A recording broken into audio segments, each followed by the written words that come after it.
દિવસ બધાને ખબર છે કે 1954 માં દાદરા નગર હવેલી અને 22 જુલાઈએ દાદરા આપણું આઝાદ થયું હતું.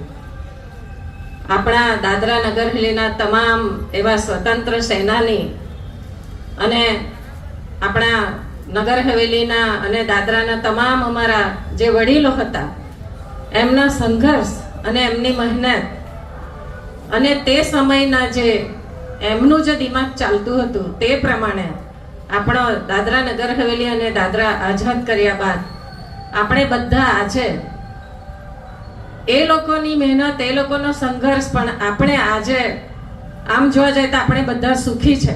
એ લોકોએ તો એ લોકોની મહેનત કરી અને આપણા દેશને આઝાદ કરાવ્યો. ત્યારબાદ બધા જ એવા સ્વતંત્ર સેનાનીને હું કોટી કોટી વંદન અને નમન કરું છું. આપણા જે બી આપણે અહીંયા બેસેલા એટલામાંથી કોઈના પણ ઘરના એક એક જે સ્વતંત્ર સેનાની તો હતા જો એમની ખૂબ મહેનત હતી તે આજે આપણે જોઈ રહ્યા છે. એવા સ્વતંત્ર સેનાની સંજીભાઈ રૂપજીભાઈ ડેલકર, ભીખુભાઈ પંડ્યા, આપણા દાદરાના જૈનભાઈ દેસાઈ, આ બધા જ સ્વતંત્ર સેનાનીને હું દાદરા પંચાયતના સરપંચ અને દેમણી પંચાયતના સરપંચ, ડિસ્ટ્રિક્ટ પંચાયત બેવ દેમણી અને દાદરાના અને તમામ સભ્યો અહીંયા મંચ પર ઉપસ્થિત અને તમે બધા સામે બેસેલા અમારા વડીલ ભાઈઓ, બધા જ ભાઈ બહેનો, બધાના વતી હું ખૂબ ખૂબ હાર્દિક શુભકામના અને એમની આત્માને ખૂબ શાંતિ મળે અને ખૂબ વધારે હું શુભકામના આપું છું બધાના વતી.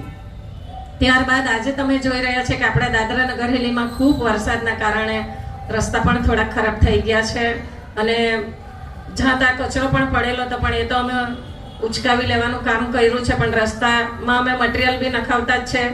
થોડું ઘણું કામ રહ્યું હોય તો પણ એ અમે પૂરું કરી દઈશું. અને દાદરા નગર હવેલીમાં જ્યારથી પ્રફુલભાઈ પટેલ અહીંયા એડમિનિસ્ટ્રેટર તરીકે એમનું પદ લીધું ત્યારથી તમે જોઈ રહ્યા છે કે ખૂબ કામો થયા છે. અને નરેન્દ્રભાઈ મોદીજી દેશના યશસ્વી પ્રધાનમંત્રી, વડાપ્રધાન, એમણે પણ ખૂબ દાદરા નગર હવેલીને નજીકથી જોયા છે. જ્યારે પણ અમારો કંઈ પણ પ્રોગ્રામ હોય તો સામેથી કહે કે દાદરા નગર હવેલી મને હંમેશા યાદ છે ને યાદ રહેશે. તો એમને પણ હું ખૂબ ખૂબ ધન્યવાદ કરું છું કે નગર હવેલીમાં આવ્યા પછી ખૂબ કામો પણ થયા છે. આપણું દાદરા નગર હવેલી ખૂબ વિકાસના પંથે ચાલી રહ્યું છે.